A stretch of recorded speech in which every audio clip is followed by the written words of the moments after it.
भारतीयता में एक शब्द है विशेष रूप से जो विद्या कहलाती है, और उपनिवेशी ताकतों ने भारत में एक नए शब्द को प्रस्थापित किया जो शिक्षा कहलाती है। तो आज राजस्थान के अपने बहुत प्यारे छोटे भाई बहनों से संवाद करते समय मैं इसी बात पर आपसे चर्चा करूंगा कि विद्या और शिक्षा में क्या अंतर है।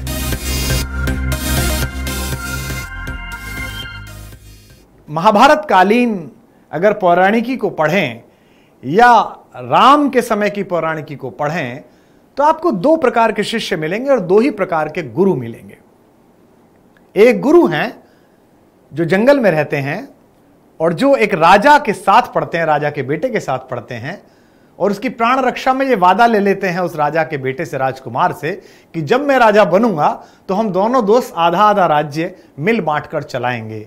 आप जानते हैं कि वो राजा कौन थे? वो राजा थे द्रुपद, और उनके दोस्त जो उनके साथ पढ़ते थे उनका नाम था द्रोण। लेकिन कालांतर में यही भोला भाला एक गुरुपुत्र जब राजा के दरबार में पहुंचा तो द्रुपद ने कहा कि तुम मूर्ख हो, बचपने में किया गया वादा मैं राज्य बांट के कैसे पूरा करूंगा, चले जाओ। और एक छोटी सी बात अपने मन पर ले ली गुरुवर द्रोणाचार्य ने, और उन्होंने शिष्यों की एक ऐसी कतार खड़ी की जिन्होंने आधुनिक भारत की जो पूर्व पीठिका है उसको तैयार करने में बहुत महत्वपूर्ण योगदान दिया। लेकिन द्रोणाचार्य की इस छोटी सी घटना से एक कहीं गड़बड़ हो गई, वो ये कि गुरु शिक्षक में परिवर्तित हो गया। और शिक्षक की अपनी मर्यादाएं होती हैं। इस कॉलेज में पढ़ना है, इसमें नहीं पढ़ाना है, इसमें जानना है, इसमें नहीं जानना है, ये शुल्क है, ये निशुल्क है। बहुत सारे बच्चे ऐसे हैं जिनके पास शुल्क देने के लिए नहीं है, लेकिन उनकी प्रतिभा ऐसी है कि उन्हें पढ़ाया जाना चाहिए, उन्हें शिक्षा और ज्ञान दिया जाना चाहिए, तो उनकी नर्चरिंग हो रही है, उनको शिक्षा दी जा रही है। दोस्तों, आपने कभी सोचा कि दुनिया जिन्होंने बनाई उन लोगों की शिक्षा कैसे हुई? मैं कल ही किसी से चर्चा कर रहा था, 19वीं शताब्दी यानी कि 1800 से लेकर 1900 तक के बीच के 100 साल में विश्व में 3 ऐसे लोग हुए जिन्होंने आधुनिक विश्व जो आज हम जी रहे हैं इसके सोचने की दिशा बदल दी। जबकि उस समय ना इंटरनेट था, ना उस समय टीवी था, ना उस समय टेलीफोन था, ना उस समय हवाई जहाज थे, ना उस समय यह दूरसंचार का माध्यम था। लोग अलग अलग थे लेकिन सोच रहे थे। मैं इन तीनों का नाम लूंगा, आप इनसे सहमत असहमत हो सकते हैं, लेकिन चूंकि आप पढ़ने लिखने वाले बच्चे हैं तो आप जानेंगे। एक थे कार्ल मार्क्स, जो प्रशिया के द्वारा संचालित जर्मनी के एक छोटे से हिस्से में रहते थे, लेकिन वहां से भी निकाल दिए गए। उन्होंने दुनिया को पहली बार सिखाया कि राजाओं, महाराजाओं और प्रजा के बीच बटी हुई जनता के बीच भी एक संवाद हो सकता है, जिसे साम्यवाद कहा जा सकता है, कि सब बराबर हैं, दुनिया के मजदूरों एक हो जाओ। ये उन्होंने सबसे पहली बार कहा। और हजारों वर्षों से एक सोच जो बंधी हुई थी कि नहीं साहब, हम तो भाग्य में छोटे हैं, हम प्रजा हैं, ये बड़े लोग हैं, ये राजा हैं, इस पर उन्होंने चोट की और दुनिया 2 हिस्सों में बट गई। आप मार्क्स से असहमत हो सकते हैं, सहमत भी हो सकते हैं, लेकिन आप मार्क्स को खारिज नहीं कर सकते। आज 1/3 दुनिया कम्युनिज्म के विचार पर चलती है, और बटी हुई 2/3 दुनिया के 1/3 हिस्से में कम्युनिस्ट ताकतें या उस विचार की ताकतें सदा विपक्ष की स्थिति में रहती हैं। दूसरे हुए नीत्शे, जिन्होंने पहली बार बताया कि धर्म और सत्ता की इस भागीदारी के बीच मनुष्य की स्वतंत्र चेतना पिस रही है, हम और आप पिस रहे हैं, हमारी सोच पिस रही है। जिन्होंने पहली बार कहा कि भगवान मर चुका है और उसकी हत्या का अपराध हमारे ही हाथों पर है, हमारे हाथों पर उसका खून है। साथ साथ हुए, बराबर बराबर हुए। और तीसरे व्यक्ति हुए डॉक्टर सिगमंड फ्रायड, जिन्होंने पहली बार बताया कि बीमारियां केवल शरीर में ही नहीं होती, बीमारियां शरीर के बाहर भी होती हैं, मन में, मस्तिष्क में, सोच में, सपने में भी होती हैं। जिन्होंने कॉन्शियसनेस और सबकॉन्शियसनेस, उस ड्रीम्स के बीच की दीवारों को गिराकर लोगों के सपने सुने, लोग उन पर हंसे, लोगों ने उन्हें गालियां दी, लोगों ने उन्हें अस्वीकार किया। लेकिन एक दिन आया कि आज पूरी दुनिया किसी भी बीमारी से लड़ते वक्त सिगमंड फ्रायड के सिद्धांत को मानती है। कोरोना काल में भी दवाइयां बताई जा रही हैं, लेकिन साथ साथ हम सब लोग, शिक्षक लोग, गुरु लोग, आप सबसे कह रहे हैं कि मन को अच्छा रखिए, ऊर्जावान रखिए, दूरियां तो क्या हुआ, हम ये बाधा पार करेंगे। ये सिगमंड फ्रायड की सोच थी। 19वीं शताब्दी के इन 3 बड़े दुनिया बदलने वाले लोगों, एक जिसने व्यवस्था बदली, राजनीतिक, आर्थिक, सामाजिक, दूसरा जिसने धर्म के प्रति सोच बदली, और तीसरा जिन्होंने हमारी व्याधियों को लेकर एक नई सोच पैदा की। पूरी 20वीं शताब्दी में हमने ऐसे लोग पैदा नहीं किए। 21वीं शताब्दी के भी 20 वर्ष पूरे होने जा रहे हैं। कोई आहट नजर नहीं आ रही, क्योंकि जैसा दुनिया सोचती है, जैसा दुनिया करती है, अगर आप भी वैसा ही करते हैं तो आप कुछ बड़ा नहीं करेंगे, आप दुनिया में आएंगे और जाएंगे। सोचकर देखिए कि बाग में बैठे हुए एक छोटे बच्चे ने सेब को नीचे गिरते हुए देखा। इसमें क्या नया है साहब, सेब तो नीचे ही गिरता है। लेकिन उसने खुद से यही सवाल किया कि सेब तो नीचे ही गिरता है, पर क्यों गिरता है? ये जो जिज्ञासा है, ये जो क्यूरियोसिटी है, अंग्रेजी में कहा जाता है curiosity can kill the cat. ऐसे ही ऊबे हुए एक स्थूल शरीर के वैज्ञानिक ने अपनी खोजों से परेशान होकर और समझ में ना करके इसका सिरा क्या है, खुद को अपने बाथ टब में डुबोया और उसके अंदर जाने से बाथ टब का पानी बाहर आया और वो अधनंगा वैज्ञानिक सड़कों पर निकलकर भागा, यूरेका यूरेका, पा लिया। अगर उसने वो न किया होता तो ये आयतन घनत्व के सारे सिद्धांत न हुए होते। न्यूटन ने अगर ये ना सोचा होता कि ये सेब नीचे ही क्यों गिरता है, तो हम हवाई जहाजों में न चल रहे होते। मंगलयान, मिशन यान, मून यान, ये सब कुछ भी नहीं होता। इस प्रकार की जिज्ञासा को समाज कभी भी आदर नहीं देता। बनी बनाई व्यवस्थाएं इनको कभी स्वीकार नहीं करती। गैलीलियो ने कहा कि पृथ्वी गोल है, चर्च ने कहा कि तुम झूठे हो क्योंकि भगवान लिख कर गया है पृथ्वी गोल नहीं है, और गैलीलियो की हत्या कर दी गई। आज सैकड़ों वर्ष बाद पोप ने क्षमा मांगी और कहा हमसे गलती हो गई, लेकिन वो विभूति तो चली गई। जो भी आदमी अलग सोचता है वो समाज की बनाई हुई लकीरों के बाहर खड़ा होता है, तो चूंकि वो बाहर खड़ा होता है तो उस लकीर के अंदर खड़ा हुआ समाज सदा उसे देखता है ऐसा कैसे हो सकता है। जैसे हिंदी में एक शब्द है कूपमंडूक। एक कुएं में एक मेंढक रहता था। अचानक बाढ़ आई और नदी का, एक बड़ी नदी का, ब्रह्मपुत्र जैसे महानद का, गंगा जैसे विराट पाट का पला हुआ एक मेंढक बाढ़ के पानी में बहता हुआ अचानक आवेग से कुएं में गिर गया। कुएं में गिरा तो कुएं के मेंढक ने पहली बार विचित्र कोई प्राणी देखा, दूसरे प्लेनेट से आया हुआ। उसने कहा कि अरे वाह, आप कहां से आए? तो उसने कहा मैं नदी से आया हूं।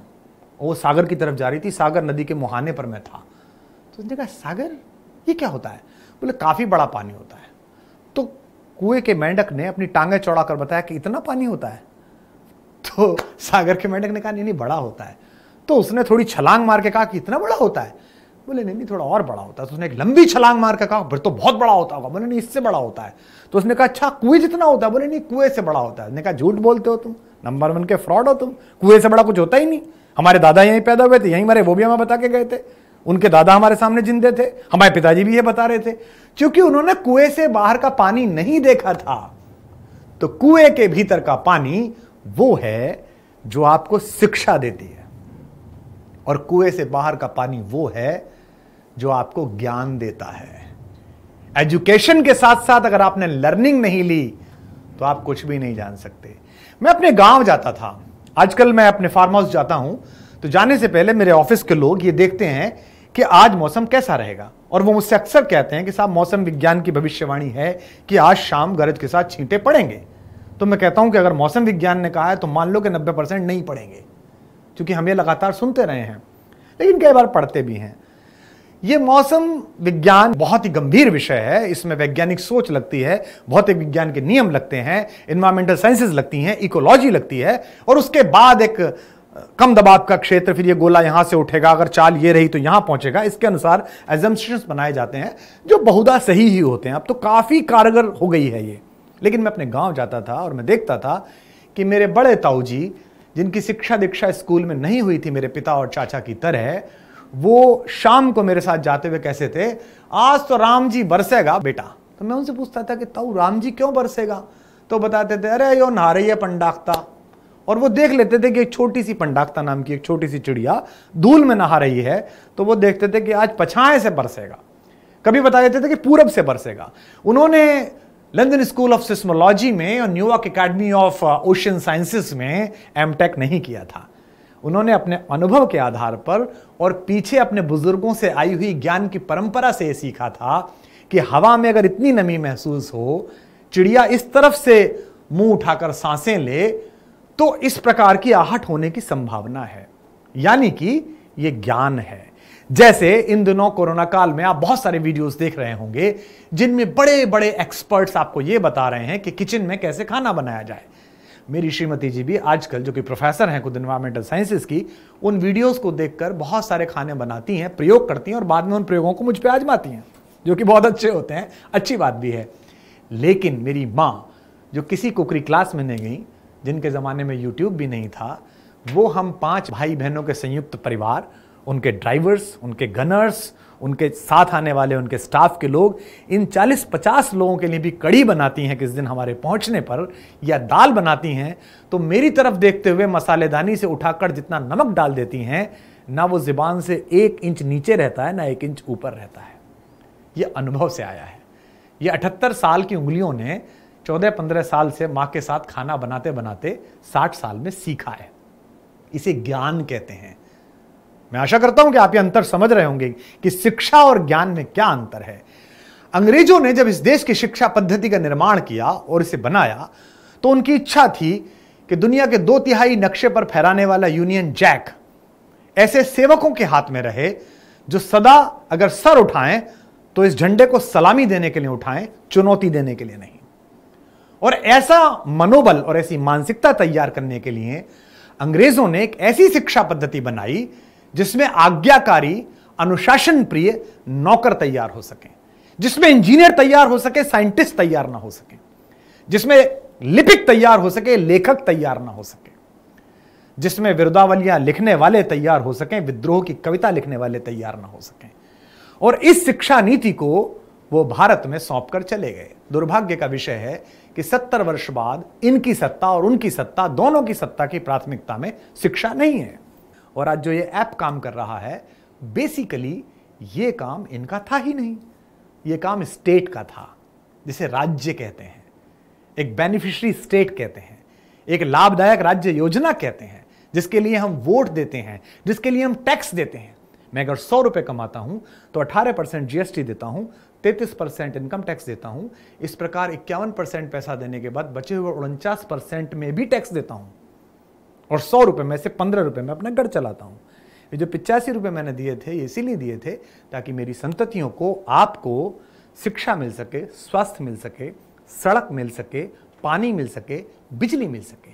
शिक्षा चूंकि स्टेट दे नहीं पाया, तो उसकी जिम्मेदारी उठाने के लिए लोगों को अपनी नौकरियां छोड़कर यह जिम्मेदारी लेनी पड़ी कि हमारे रहते हमारी पीढ़ियां अशिक्षित नहीं रहेंगी। स्वास्थ्य चूंकि स्टेट दे नहीं पाया, तो प्राइवेट हॉस्पिटल्स की फौज आई। दिल्ली के स्वास्थ्य मंत्री सरकारी अस्पताल में भर्ती हुए, ईश्वर उन्हें लाभ दे। एक दिन बाद उनकी समझ में आ गया कि कोरोना बचाए ना बचाए, ये अस्पताल तो नहीं बचा पाएगा जो मैंने बनाए हैं, जिनकी मैं तारीफ कर रहा हूं। तो अगले दिन वो प्राइवेट अस्पताल में चले गए। यानी कि प्राइवेट अस्पतालों की चयन इसलिए आई क्योंकि स्टेट फेल हुआ। पानी, नीचे का पानी, भूगर्भ का पानी, जो आने वाले 1 लाख वर्ष बाद की मेरी संततियों के लिए था, वो आपने खराब कर दिया। क्योंकि नदियों के किनारे आपके द्वारा जो बसाए गए हैं और जिनकी दलाली से राजसत्ताएं पलती हैं, उनके कारखाने हैं, और बिना ट्रीटमेंट का वह विष, वह जहर जमीन में डाला जा रहा है। इसलिए सबमर्सिबल्स आए ताकि प्राइवेट पानी आ सके। बिजली आप पूरी दे नहीं पाते, इसलिए इन्वर्टर्स की फौज आई। और बड़ा अच्छा लगता है जब भारत रत्न इन्वर्टर बेचते हैं, और हम सब खरीदते हैं, आप और मैं खरीदते हैं, ताकि घर में उजाला हो सके, हमारे बच्चे पढ़ सकें। इसके बाद आई सड़क, जो मुझे देने की आवश्यकता थी, जिसका मुझसे टैक्स भी लिया गया था। कार खरीदते समय पैसा लिया गया था, लेकिन मैं कार में टैक्स का पैसा देने के बाद जब सड़क पर आया, तो 4 लेन हाईवे पर मुझे 4 आदमी मिले। उन्होंने मुझसे कहा कि 500 रुपए दो। तो मैंने कहा किस लिए? बोले सड़क बनाई थी। मैंने कहा इसका तो टैक्स दिया था मैंने, 2 बार दिया था। बोले नहीं, ये अच्छी बनाई थी, इसका अलग से दो। तो मैंने अलग से दिया। लेकिन उस सड़क पर चलता हुआ जयपुर हाईवे पर जब मैं दूदू में नीचे उतरा, तो कार हिलने लगी। वहां कोई 200 रुपए लौटाने के लिए भी खड़ा करना चाहिए था कि ये वापस ले लो, ये खराब सड़क है, लेकिन ऐसा नहीं हुआ। तो शिक्षा, स्वास्थ्य, बिजली, पानी, सब चीज, यहां तक कि आपकी निजी सुरक्षा, सरकार आपसे वादा नहीं करती कि आपको बचा पाएगी, या बाहर सड़क पर जाती हुई आपकी मां, बहन, बेटी के गले से कोई चैन खींच कर नहीं ले जाएगा, इसका वादा नहीं करती। इसके लिए आप गार्ड्स रखते हैं। हर कॉलोनी ने पैसे इकट्ठे करके बाहर 2 पुराने सैनिक बिठा लिए हैं, जो अपनी बंदूक लिए बैठे रहते हैं ताकि कोई ऐसी हरकत ना हो जाए। तो स्टेट नहीं दे रहा। जब आपदा आएगी तो शिक्षा काम नहीं आएगी, ज्ञान काम आएगा। ध्यान रखिएगा, बहुत अधिक उजाला और बहुत अधिक अंधेरा, इसमें केवल 3 चीज काम आती हैं। अध्ययन, स्कॉलस्टिज्म, कितना पढ़ा है आपने, आध्यात्म, कितनी स्पिरिचुअलिटी है आपके अंदर, और लर्निंग आपने अपने माँ बाप से, अपने गुरुओं से, अपने बड़ों के पास बैठकर क्या सीखा है। दुर्भाग्य यह है कि सारी सोच केवल इस बात पर निर्भर है कि डिग्रियां कैसे मिलें और परीक्षाएं कैसे पास हो।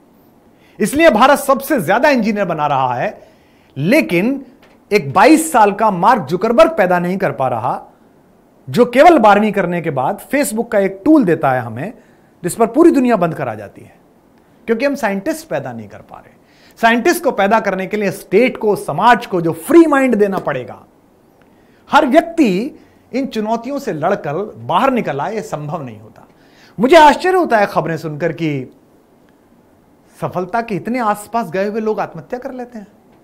मुझे बहुत दुख है कि मेरा एक बहुत प्यारा छोटा भाई, जिसके साथ मैं एक फिल्म भी कर रहा था, चंदा मामा, जिसमें मैंने गीत लिखे थे और वो एक्टिंग कर रहा था, नासा में उसने ट्रेनिंग ली थी, सुशांत सिंह राजपूत, लड़ाई बीच में छोड़ के चला गया, जबकि वो एक लोकप्रिय लड़का था और उसने अपने सपनों को चेज करना बचपन से सीखा था।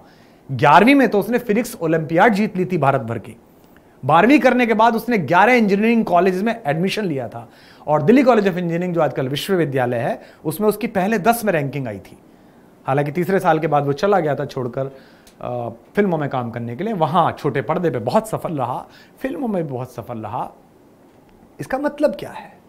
इसका मतलब यह है कि हमारे में से बहुत सारे, हमारे घरों के बच्चे, लड़के लड़कियां, उनको यह बताया गया है कि जिंदगी में यह चीज इतनी महत्वपूर्ण नहीं है, यह चीज इतनी महत्वपूर्ण है।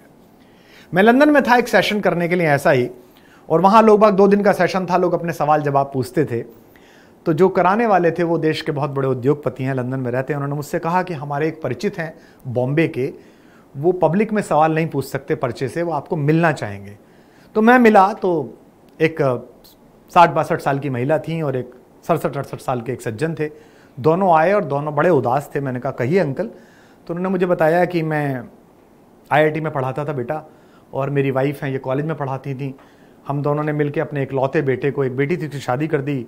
बचपन से उसे बहुत पढ़ाया, सब चीज़ों में नंबर 1 रखा, हर चीज़ से दूर रखा, फिल्मों से, सब चीज़ों से दूर रखा, नाचना गाना फिल्में सब, और कहा कि बेटा कोई बीच में नहीं आना चाहिए, तुम्हें आगे बढ़ना है, तुम्हें आगे बढ़ना है। और उसको IIT में टॉप कराया, फिर उसने IIM से पढ़ाई की, फिर वो विदेश में पढ़ा स्टैनफोर्ड में। अब उसकी अमेरिका में कंपनी है, एक चाइनीज़ लड़की से उसने शादी कर ली है, सब कुछ ठीक है, नागरिकता मिल गई है, हमारा भी ध्यान रखता है, पैसे भेजता है, हमें भी कमी नहीं है, पर हमारी केयर नहीं करता। एक बेटे का माँ बाप के प्रति जो प्यार होना चाहिए वो नहीं है। इसका क्या कारण है? तो मैंने कहा कि आपके सवाल में ही आपका उत्तर है। आपने अपने बच्चे को सिखाया था कि सब कुछ छोड़कर आगे बढ़ो, आगे बढ़ना महत्वपूर्ण है। उसे छोड़ने की इतनी आदत पड़ गई कि जिन्होंने सिखाया था वो नहीं छोड़ के आगे निकल गया। उसे समझ में आ गया कि आगे निकलना महत्वपूर्ण है। तो आगे निकलना महत्वपूर्ण नहीं है, आगे पहुंचना महत्वपूर्ण नहीं है, अपनी मनुष्यता के साथ आगे होना महत्वपूर्ण है। इसीलिए जब आजादी आई थी तो हिंदुस्तान के महान कवि और भारत के राष्ट्रीय कवि रामधारी सिंह दिनकर ने एक बात कही थी, एक हाथ में कमल, एक में धर्मदीप्त विज्ञान, एक हाथ में कमल, एक में धर्मदीप्त विज्ञान, लेकर के उठने वाला है जग में हिंदुस्तान। धर्मदीप्त विज्ञान, साइंस इनलाइटेड विद रिलीजन, और रिलीजन कैसा? मनुष्यता का।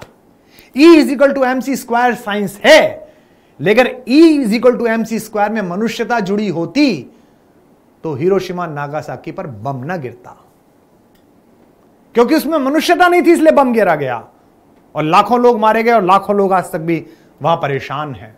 सिर्फ उससे बिजली बनती, उससे उजाला बनता, ताकि आधी रात कोई आदमी अपने घर का रास्ता भटककर जंगल में ना पहुंच जाए। और कमल, कमल किसका प्रतीक है? सत्यम शिवम सुंदरम, the truth, the beautiful and the benevolent. यह दुनिया में अकेला केवल हिंदुस्तान सिखा सकता है, यह आप सिखा सकते हैं, यह हम सिखा सकते हैं। अमेरिका के पास कोई अतीत नहीं है, और कुछ देश ऐसे हैं जिनके पास वर्तमान नहीं है। आप अकेले देश हैं जिनके पास एक शानदार अतीत है और एक बेहद खूबसूरत वर्तमान और भविष्य उसकी प्रतीक्षा कर रहा है। तो एक तो मुझे यह समझ में नहीं आता कि जिस महाराणा प्रताप ने चित्तौड़ और कुंभलगढ़ जैसे महान और अजेय दुर्गों का लोभ छोड़कर अरावली के भीषण पत्थरों के बीच अपने दुधमुहे शिशु के हाथ से घास की रोटी छीनते हुए देखकर भी अपने स्वाभिमान का युद्ध नहीं छोड़ा था, उसके वंशज आत्महत्या कैसे कर लेते हैं, सोच कैसे लेते हैं?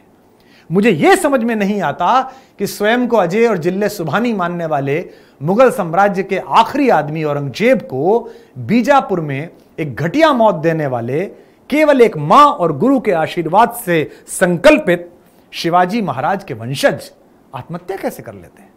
मुझे यह समझ में नहीं आता कि एक छोटी सी रियासत झांसी के स्वाभिमान को अपने कंधों पर लेकर, अपने दत्तक पुत्र को पीठ पर बांधकर और अश्व की वल्गाएं दांतों में लगाकर, दोनों हाथों में तलवार उठाकर यह कहने वाली हिंदुस्तान की बेटी कि जब तक मेरी रगों में खून है अंग्रेजों की औकात नहीं कि झांसी पर कब्जा कर ले, उसकी बेटी आत्महत्या कर कैसे लेती है?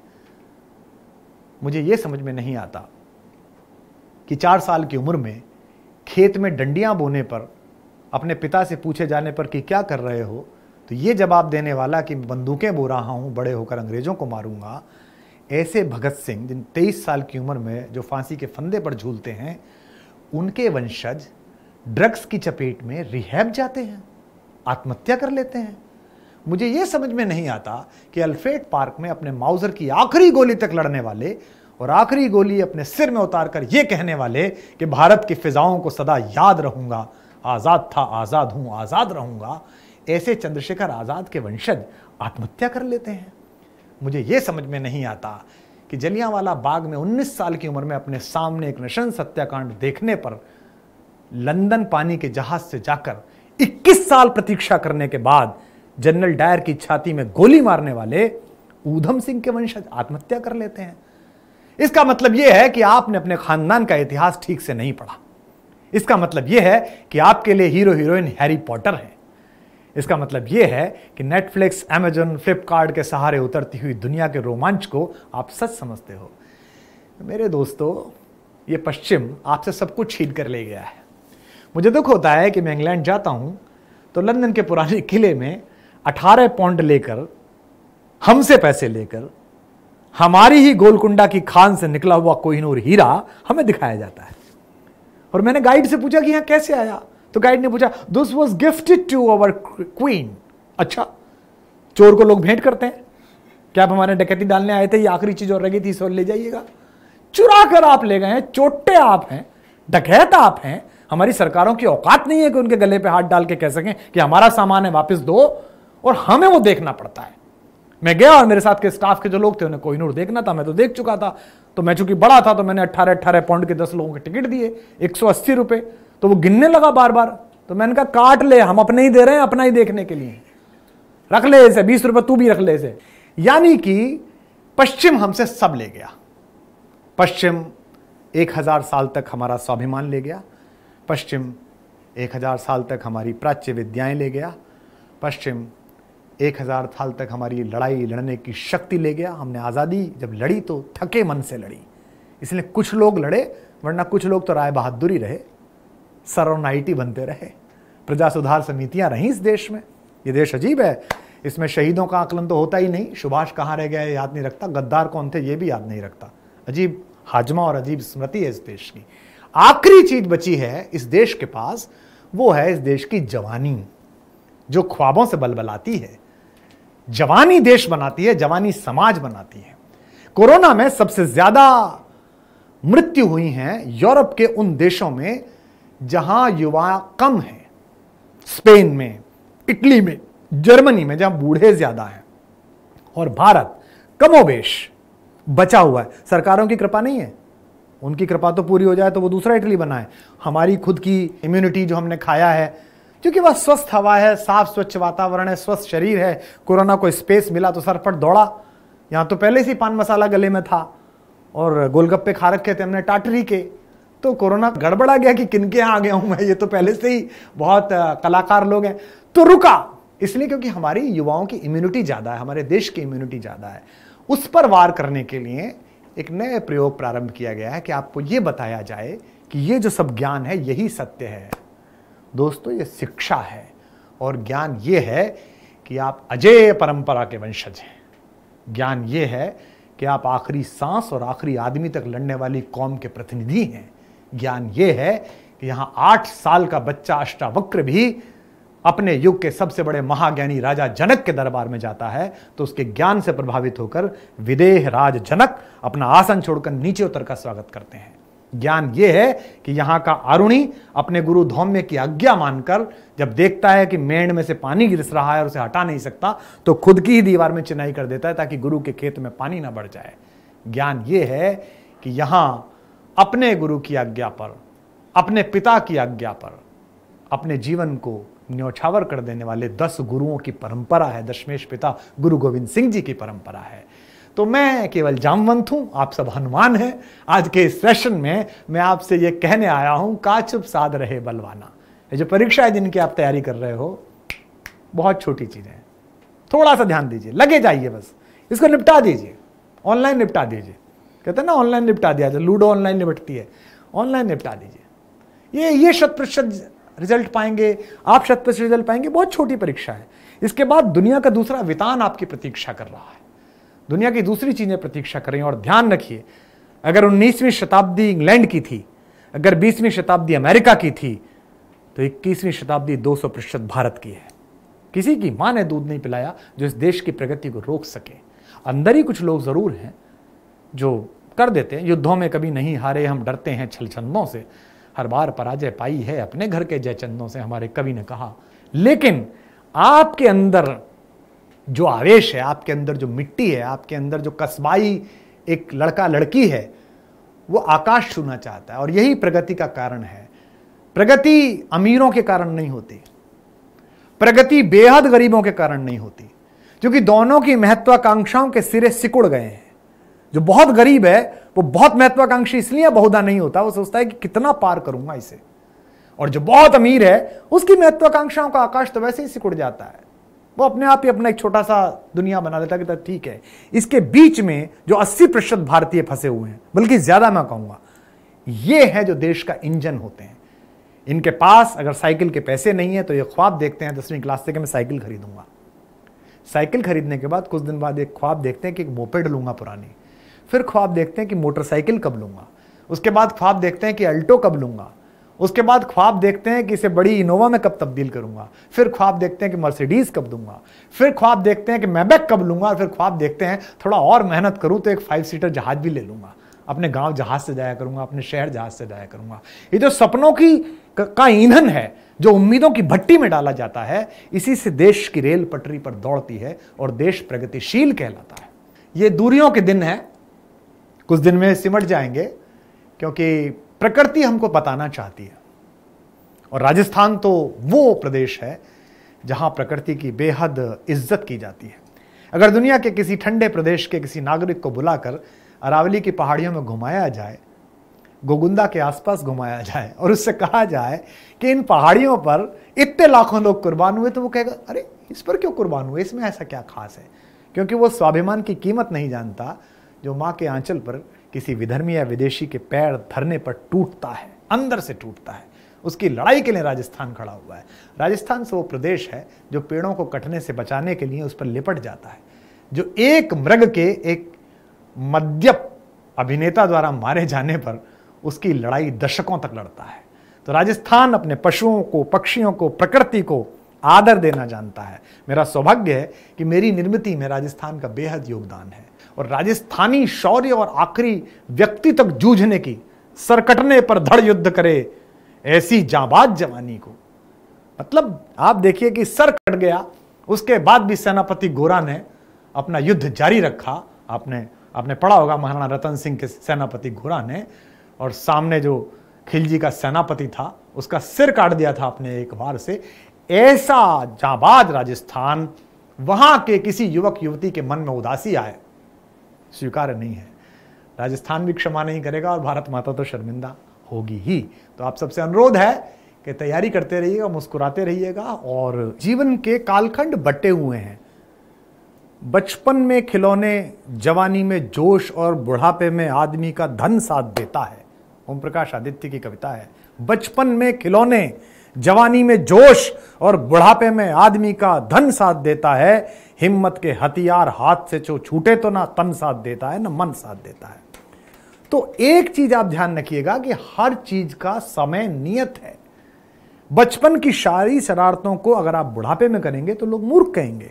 ऐसे ही बुढ़ापे की ज्ञान गंभीर बातें अगर आप जवानी में करेंगे तो लोग आपको ढीला समझेंगे। लेकिन जवानी में जिस उद्देश्य परक जीवन को जीने की आपसे कामना की जाती है, उसे छोड़कर आप कोई और काम करेंगे तो इतिहास भी, समय भी, भविष्य भी कोई आपको आदर नहीं देगा। तो यह समय है आपकी परीक्षाओं का। मैंने आपसे कहा कितना हमको पता था जब कोरोना शुरू हुआ था 15 मार्च को कि यह हालत हो जाएगी हमारी जून जुलाई तक, कि बंद ही रहेंगे। हमको लगा 15 दिन की बात है, 12 दिन की बात है, काट लेंगे। हमको थोड़ी पता था, अभी भी पता नहीं है। तो एक कितना छोटा सा समय था, बीत गया यूं ही करके। तो ये आपकी एसएससी, ये सब आपकी जितनी भी परीक्षाएं हैं यूं हो जाएंगी। काम ही कितना है, ये किताब, ये किताब, ये किताब, ये किताब, यूं पढ़ना है बस। आपको थोड़ा बहुत ध्यान रखना है, थोड़ा मानस लगाना है, और थोड़ा सा एक होता है डिटैचमेंट। द्रोणाचार्य ने जब शिष्यों की परीक्षा ली, एलिमेंट्री टेस्ट लिया, जैसे मिशन लेता है अपने पास बुलाने के लिए, तो उन्होंने एक चिड़िया दिखाई और कहा कि इस चिड़िया की आंख में तीर मारना है। तो किसको क्या दिख रहा है? तो दुर्योधन ने कहा कि पेड़ है, नदी है, नाले हैं। वाह, युधिष्ठिर से क्या दिखता है? युधिष्ठिर ने कहा पेड़ दिखता है, चिड़िया दिखती है। सबसे पूछा, अर्जुन से कहा अर्जुन तुम्हें क्या दिखता है? बोले गुरुदेव चिड़िया की आंख दिखती है। बोले आसपास? बोले बाकी तो कुछ नहीं। चिड़िया किस रंग की है? बोले पता नहीं, आंख का रंग पता है। बोले ये अर्जुन बनेगा। और आप सब जानते हैं कि द्रोणाचार्य ने अपने पुत्र अश्वत्थामा से अधिक प्रेम अर्जुन को किया। अश्वत्थामा को ऐसे शस्त्रों की संचालन की शिक्षा नहीं दी जो अर्जुन को दी, और अश्वत्थामा को इस बात की नाराजगी भी रही। और जब उसने अपने पिता से पूछा कि मैं आपका पुत्र हूं, आप मुझे पाशुपतेय अस्त्र और जितने भी स्वर्गिक अस्त्र हैं, जितनी भी बड़ी बोफोर्स तोपें हैं, जितने भी बड़े बड़े मिसाइल्स हैं, इन्हें चलाने की टेक्निक नहीं बता रहे हैं और अर्जुन को बता रहे हैं, तो उन्होंने कहा कि केवल पुत्र होने से पात्रता नहीं मिलती कि इन मिसाइलों को चलाने की मैं तुम्हें ट्रेनिंग दे दूं। इसके लिए ये स्पेसिफिक कोर्सेज करके आने पड़ते हैं, जिसका नाम ध्यान, जिज्ञासा, लगन, परिश्रम, अनुशासन और अभ्यास है।